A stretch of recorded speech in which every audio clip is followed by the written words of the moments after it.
Your story matters, don't let it fade. When everything changed, you were made. Hey, this is Wendy Babcock with One Stories, and today I'm joined with Stephanie. Hey, Stephanie, how you doing? Good. How are you? I'm great. I'm happy to have you on the podcast. And so those who are listening, after our interview, Stephanie's One Story will play, so you'll get to hear that. So we'll probably talk a little bit about it and not give away too much, but stick around and listen to that.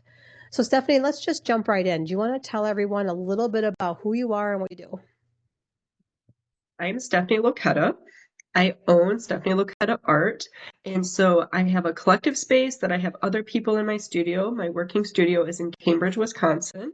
I do workshops, I do day retreats, and then I do self-love coaching. So I'm a self-love coach also. And I specialize in art, journaling, and sound healing with my workshops and retreats. I do them in person, virtual, and hybrid. And any workshop you see on my site, you can also do it privately, one-on-one, or in a group setting.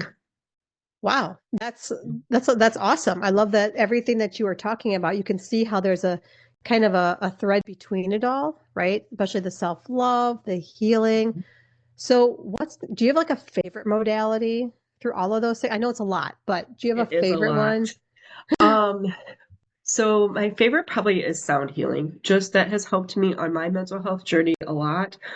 It just really helps me. I work with the chakras and energy work when I do that with people.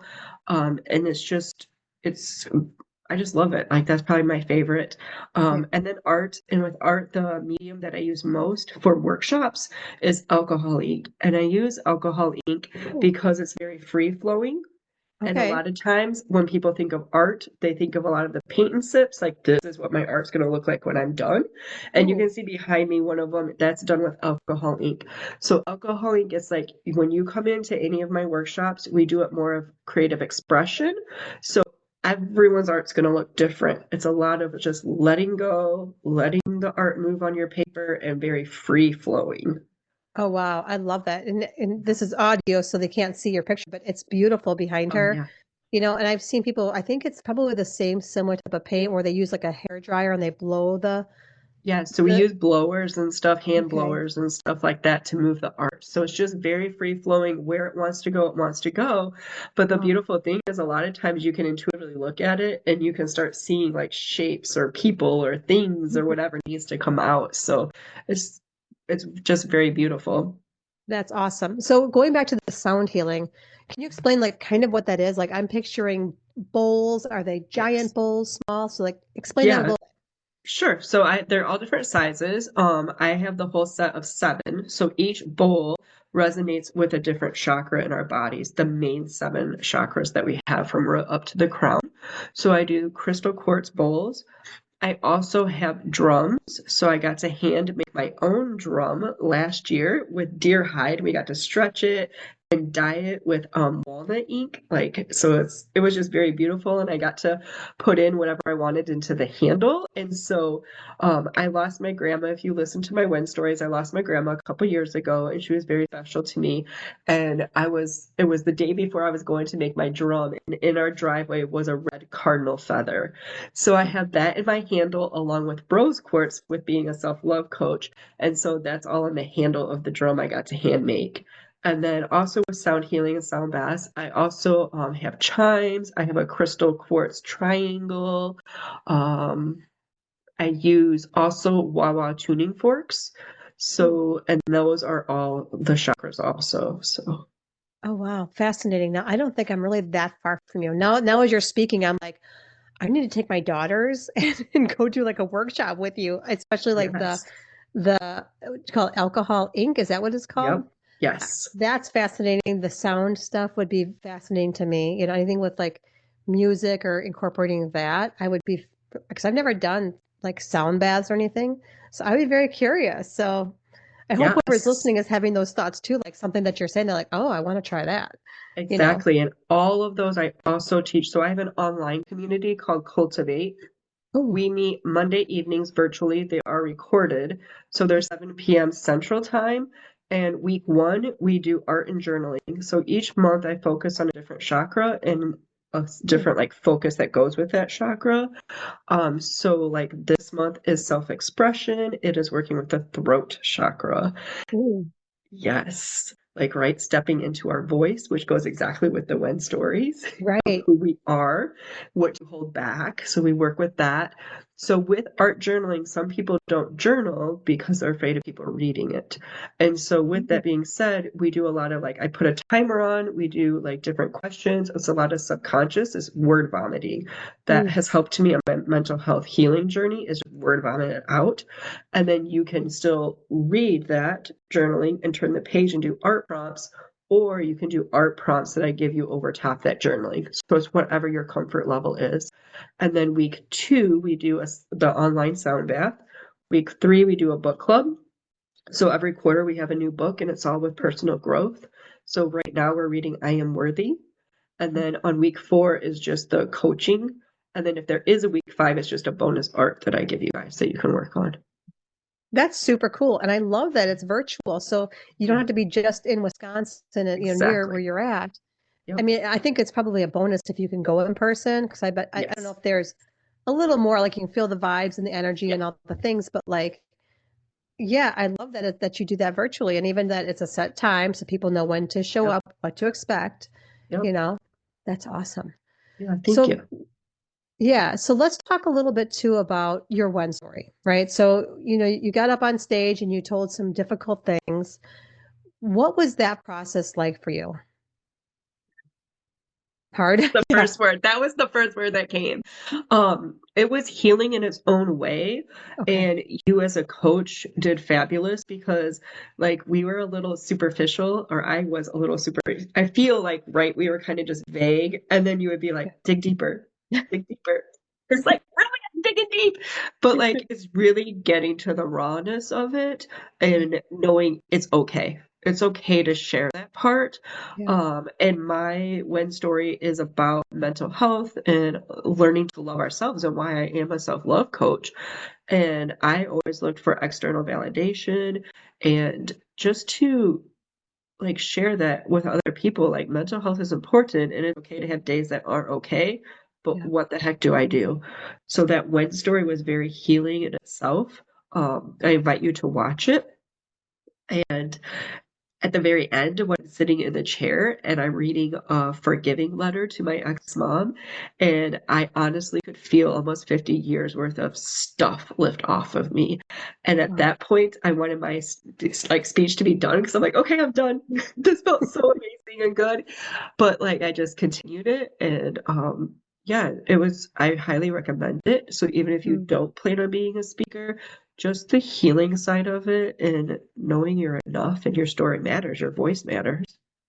I love that. And there's so much power in saying things out loud, right? It's Exactly. one thing to be in your head about it or do the things, but to say it out loud and work through it. And I agree. I think, people will hear your story after this, we'll play it, but I want them to go to the YouTube and specifically watch yours, because I think just the movement of you sitting down to read the letter, but then also when you're going through those modalities, I think there's power in watching how you're pulling those things out of the bag. So like if you're just listening to this, you'll know what I mean when you go and watch Stephanie's actual talk. You can kind of get the visual of it, because while they're impactful to listen to, I think watching it on the YouTube channel as well is, and even like you rise after, and I think the word Yep. rise is in your Yep. talk when you get up from the chair after you read that letter, even though maybe you wanted to rise and run, you Yeah. know. Just But wanted to be done. It felt so amazing. But I'm like, no, it's like rising up for the yeah, junk from the dark hole, like it's it's okay, yeah, and I think especially with what you do, you're a teacher, you guide people through these things, but sometimes it's hard to, even if we have all the modalities, sometimes it's hard to guide ourselves through what we need. So I'm wondering if this will kind of help you reflect on the self-love for yourself through this process, you know? Did. And it also just reminded me that I am in this space because I know this is where I was led to be at. So Right. sometimes that darkness happens to us to put us in the light of, where our path is in life. And I know if I didn't have that darkness, I would still be doing furniture painting and wooden signs, which was our previous business. And Yeah. not really pouring. I mean, I poured into people, but in a different way. This is Yeah. more creative expression and deeper and just really helping people on their own paths and to love themselves. I mean, the most important person in your life is yourself. That's a fact. So your clients, people that come to you, is it a specific type of client or do you have like lots of different walks of life? What does it look like for the people who generally come to you? I know that, we have an ideal client, but what does that look like for you usually? Yeah, definitely. I have all types. Everybody is welcome, but it seems like a lot of them are the women in their 30s to their 50s, and they have been through toxic relationships or in their career, or just something happened to them in life and they don't know where to go at that point. So just Yeah. helping guide them to step into who they are. That is key.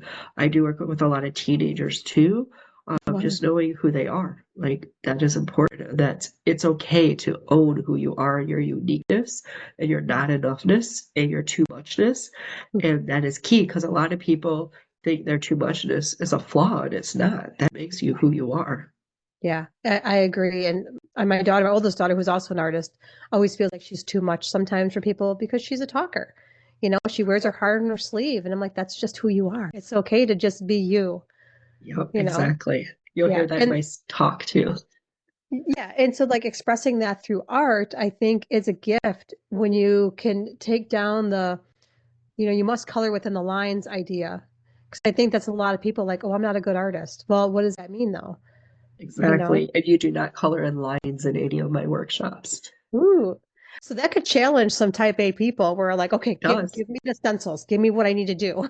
Yep, they want to see that final outcome, and it's like, no, like this is all about creative expression. It's a lot of up and out. And like my signature workshop is called I Am. It's a Ooh. mindset workshop. You paint to a song, no words are in that song, and it's an up and out process. You close your eyes, you paint with your fingers, and you connect to that canvas. And it's really letting all of that feeling, no matter what it is, good, happy, sad, bad, if you're frustrated, whatever it is, I show you like line marking with your fingers and just tapping it out and all of that scratching on your canvas. And then we get fun pictures because it's bringing your inner child out and you're full of paint. So it's just fun. And then with Yeah. our eyes open, then we do positive affirmations on it. And then I also teach mirror work. So it's like, I have this canvas now. What the heck do I do with it? So it's teaching a mirror work with it and really connecting with self. I love how complex but simple at the same time it is. Yes. Like that's got to be powerful. And I'm drawn to music, so that would be powerful for me to just listen to it and just kind of go with the flow.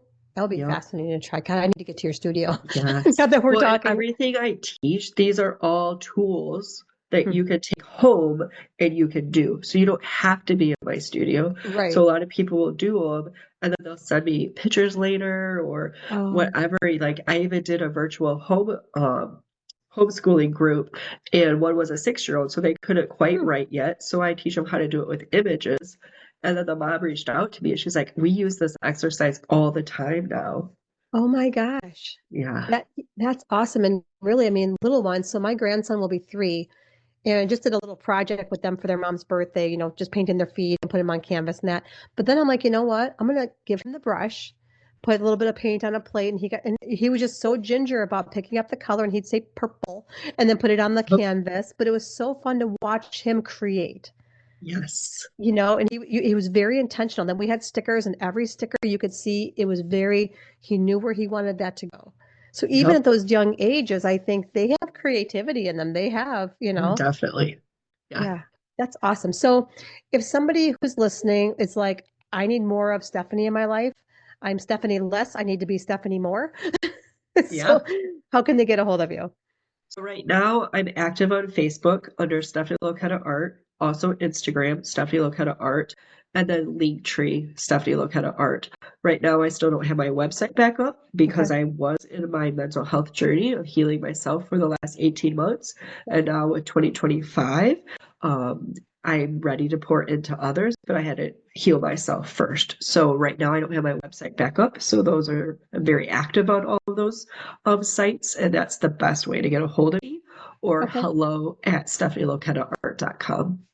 Perfect. So what we'll do is we'll put all the links in the show notes, and then when Stephanie does get her website done in the future, we can always add it in. So definitely check the show notes, get a hold of Stephanie, join some virtual workshops if you're not in Wisconsin. And if you're, if you're an explorer, maybe stop in and visit and actually go in person. So I would love that. yeah, thanks again so much, Stephanie. Your story is so powerful, and I hope a lot of people get a lot of inspiration and are able to reflect on their own lives just from hearing your story. Thank you for having me. Of course. So next up is Stephanie's one story, so stay tuned. Your story matters, don't let it fade. When everything changed, you were made. Everything changed when I told my mom that I wanted to end my life because I felt like she didn't love me and I wasn't enough for her. She slowly got up from the table, she hugged me, and she told me, everything is going to be okay and I love you. Yeah, that would have been a magical moment. Do you know what she did when I told her on that night, when everything changed, and when I confided into her that I wanted to end my life? She sat there and shrugged. She didn't even look at me. She just shrugged and then moved out the next day.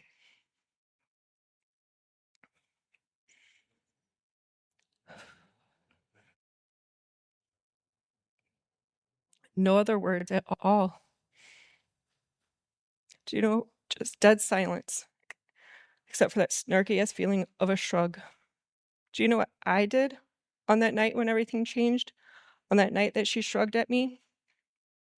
I ran to my closet, I sat on my floor, and I held myself, and I rocked back and forth, crying uncontrollably, just like I used to as a little girl. Little Stephanie took over to protect adult Stephanie, and I just sat there. Everything changed that night. I didn't only stop loving myself, but everyone and everything around me. I just wanted to climb into a dark hole and not come out again. My mind raced with so many thoughts and feelings. And the one question that nagged at my head constantly was, if my mom doesn't love me, how can anyone else? That question raced in my mind over and over and over and over again until I felt defeated and like an empty shell inside. I had no more love to give or to receive. For 18 months, I had that question and repeat in my mind. If my mom doesn't love me, how can anyone else? That led me to write daily letters to my loved ones to let them know I loved them, but I didn't know how. And it was time for me to go. Yup, that's 547 letters I would write. I would reread it, I would cry, and then I would hear a whisper, you're not done here on this earth. Your children and grandchildren need you. Keep going. That whisper was from my grandma. But then I would wonder, how? How can I continue? I don't understand why that happened to me. Why did she shrug at me at the table that night? Why did she leave with no words? Why did she leave without a simple goodbye? Why hasn't she reached out to me? Why? I'll never understand why that happened to me. But what I do understand is I have felt unlovable, not enough, and unwanted from her for as long as I can remember. Her shrugging at me that night impacted me by making me feel unlovable, not enough, and unwanted as a child. Why did I feel unlovable? I don't remember her ever holding me, comforting me, or telling me that was going to be enough. It was usually her mean words or my stepdad at the time's heavy hand that I got that hurt me. I used to play house with my Barbies. I would draw pictures of happy homes. I dreamt of having a family that just loved me. Her shrugging at me that night brought back so many feelings of feeling not enough or too much. Why did I feel not enough or too much? Because I would get those mean words or that heavy hand, for my grades not being good enough, even though I was on the honor roll and in accelerated classes. My room wasn't clean enough, even though I was just trying to play with my toys. Or I didn't even eat all the food on my plate and being called ungrateful, even though I may have been full or didn't like it. My nickname from my mom and my stepdad at that time was Blab. I hated that name. I had things to say, and they would tell me, go to your room, shut up. Her shrugging at me that day brought back so many feelings of being unwanted. Why did I feel unwanted? I don't remember any of my parents ever really wanting me. I felt like it was a tug of war game between two households on how I should be. I wasn't a kid in trouble. I was a kid troubled inside with what if I say or do the wrong thing to get into trouble. Little Stephanie was lonely, confused, and scared. I was a kid that just wanted to be loved and enough and to feel safe. The one place that I did feel loved, enough, and safe was at my grandparents' home. My grandma was my solid rock. At their house, I could play in the dirt. I could sneak veggies from the garden. I could swing, go boating, play games like Wahoo and Skip-Bo. I would be praised. I would get hugs. She even chaperoned my events. She supported me in everything, and she guided me and just let me be me. I got to tag along with my grandma often. And as adults, there was not a day that went by that we did not talk with each other. My grandma was my one constant in life. Fast forward to a few months before my grandma, my mom, and my stepdad with dementia were going to be moving into our home. And I remember my grandma asking me, do you think this is a good idea? My mom and I hadn't lived together since the summer before my 8th grade year. That summer before my 8th grade year, we had a big falling out at my mom's house, and I was finally able to go live with my dad. And I remember sitting in the car with my mom. She handed me an envelope, and she said, here, give this to your dad, and tell him, happy fucking birthday. It was the papers that gave me permission to go live with my real dad, and not with her. That day that my grandma reminded me of how it was when we lived together last, my mom and I, that summer before my 8th grade year, I remember telling my grandma, it'll be fine. We're adults now. Everything will be okay. Boy, was I in for a surprise. I lost my wonderful grandma here on Earth 2 weeks before they were all due to move into our home. I am blessed that it was just my grandma and I when she passed. It really was a beautiful moment. I lifted my shield, pulled down my mask, slipped off my rubber glove, and I held her hand for skin-to-skin contact. And then I sang her favorite hymn to her, Amazing Grace, as she took her final breath. And then I laid my head on her chest and I cried as she transitioned.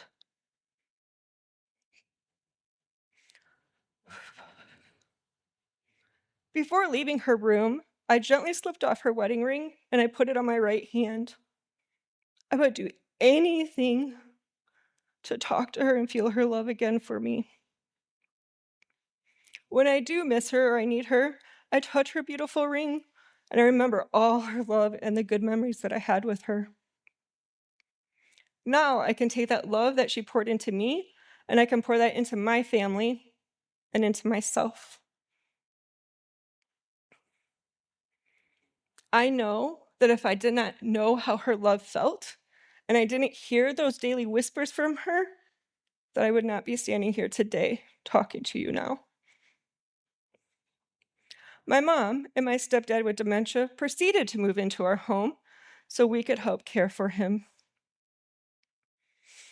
And he passed peacefully 3 months in our home before that shrug at the table from my mom. It was hard and very triggering when she lived with us. All those snarky-ass comments that I heard as a child all resurfaced as an adult. And on top of it, I didn't even get to grieve for my grandma, went right into caring for my stepdad with dementia. I am blessed that I did have the opportunity to help care for him, though, because he was a caring and kind soul, and he loved me too. But why? Why did she shrug at me at the kitchen table? I don't know why this happened to me. And then one day, I read a quote that really resonated with me by Byron Katie. Life is simple. Everything happens for you, not to you. Everything happens at exactly the right moment, neither too soon or too late. Those words really, really, really meant a lot to me. It made me realize that this happened for me to learn to love me, for me to learn that I am enough, for me to truly love me in my not enoughness and my too muchness. But how? How the heck do I do that? Where do I begin? How the hell do I get out of this dark hole? How do I love again? To begin that climb out of that deep, dark hole, I knew I had to do the work. I didn't really know where to begin, so I started with talk therapy. That helped me to a point, but I was still feeling unlovable, not enough, and unwanted. And then one day, many days actually, I had this ad on social media that pops up. You guys ever get that? And you're like, well, it must be talking to me. So I listened to my gut. I thought, why not? And I signed up for a self-love coaching certification. It was a grueling certification. She had us dig deep, peel back layers, and really work on ourselves to be able to pour into others. The self-love roadmap entails self-forgiveness, self-acceptance, self-gratitude, self-care, and self-trust. And I learned that I've always looked for love and validation in external sources, material things, relationships, even my job. But I never really took the time to love the most important person in my life, me. My transformation happened one layer at a time, not only through the self-love roadmap, but through inner child and shadow work. I really started peeling back those ugly layers. And then I was introduced to energy work, hypnotherapy, and sound healing. And that's when it kind of got a little bit uglier, right? You're peeling that shit back. And you're like facing it and you're like, whoa. But slowly, I started emerging from that dark hole. And then I would see glimmers of light reminding me that I was on the right path to keep going. And then I listened to my intuition, and I have turned my pain into my purpose. And I help others on their self-love journey.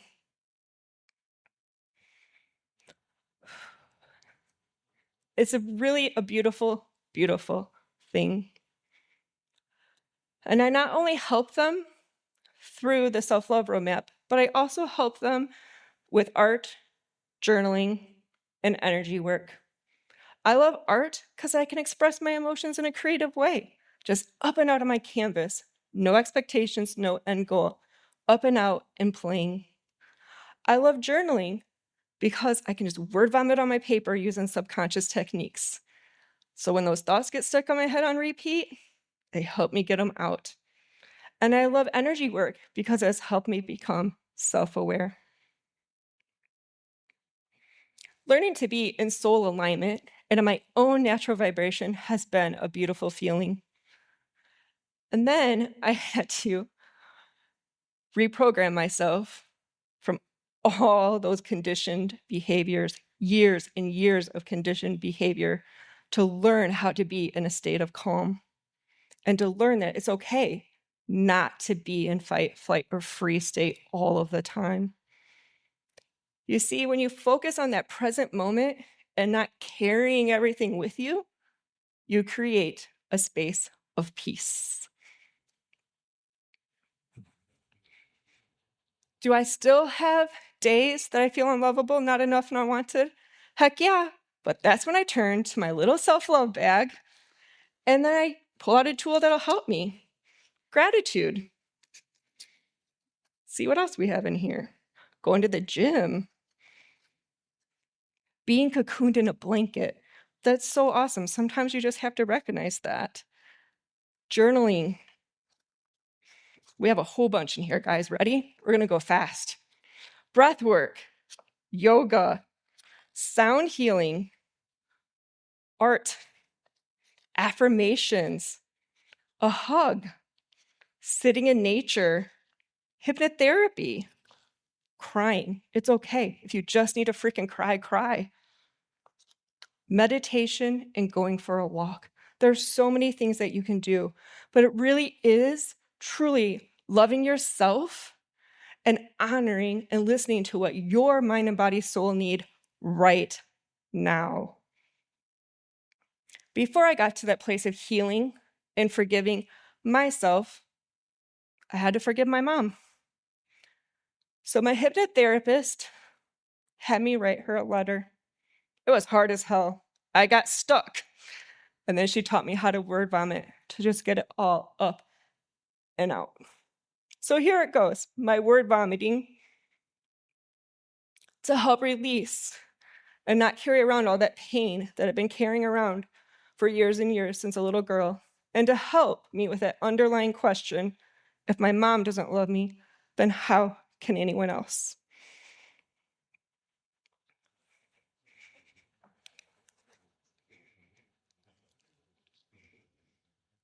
Forgiving is for you, dated 8/10/2024, to Karen, my ex-mom, from Stephanie, not Blab. Subject, I forgive you. Dear Karen, I want to let you know that I forgive you for not caring about me, loving me, nurturing me, and just plain hating me. This situation made me feel alone, not good enough, not lovable, sad, frustrated, mad, and downright pissed off. I understand that you hurt inside yourself and never healed, and never will because you don't think anything is wrong. I hate you for this. This experience made me realize that I don't have to be your daughter. You just birthed me. I'm here to shine light onto others and not you any longer. Keep your dark cloud above you and not me. I also forgive myself for believing that one day you would love me and truly care about me, for me. Rising from the darkness is not just about finding the light, but finding the light within. You see, when you truly love yourself and you become your own constant, nothing external can take that from you. You are enough, you are loved, and you are not alone. Thank you. Your story matters, don't let it fade. When everything changed,